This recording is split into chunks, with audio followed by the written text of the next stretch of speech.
വാർത്താ ദിനം തുടങ്ങുന്നു. പ്രധാന വാർത്തകൾ. ഡിവൈഎസ്പിയെ ആക്രമിച്ചെന്ന കേസിൽ മുഹമ്മദ് ഷിയാസിന് ജാമ്യം. അറസ്റ്റ് ചെയ്യാനുള്ള പോലീസ് നീക്കത്തിന് തിരിച്ചടി. ഷിയാസിന് ജാമ്യം ലഭിക്കുന്നത് 4ാമത്തെ കേസിൽ.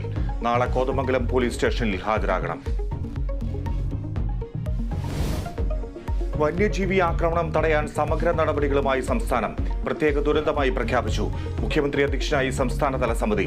വനത്തിനുള്ളിൽ മൃഗങ്ങൾക്കായി ഭക്ഷ്യവിഭവങ്ങൾ വെച്ചുപിടിപ്പിക്കുമെന്ന് മന്ത്രി ശശീന്ദ്രൻ. സാമ്പത്തിക പ്രതിസന്ധിക്കിടെ സുപ്രീം കോടതിയിൽ കേരളത്തിന് ആശ്വാസം. കേന്ദ്രത്തിന് തിരിച്ചടി. 13,600 കോടി രൂപ കടമെടുക്കാൻ കേന്ദ്രത്തിന് അനുമതി നൽകേണ്ടി വന്നു. കേസ് പിൻവലിച്ചാൽ അനുമതി നൽകാമെന്ന കേന്ദ്ര നിലപാടിന് കോടതിയുടെ വിമർശനം. സിദ്ധാർത്ഥന്റെ മരണത്തിൽ CBI അന്വേഷണം ആവശ്യപ്പെട്ട് മുഖ്യമന്ത്രിക്ക് രാഹുൽ ഗാന്ധിയുടെ കത്ത്. സർക്കാർ നിഷ്പക്ഷമായി പ്രവർത്തിക്കാൻ തയ്യാറാകണം. സെക്രട്ടേറിയറ്റിലേക്ക് പ്രതിപക്ഷ യുവജന സംഘടനകൾ നടത്തിയ മാർച്ചിൽ സംഘർഷം.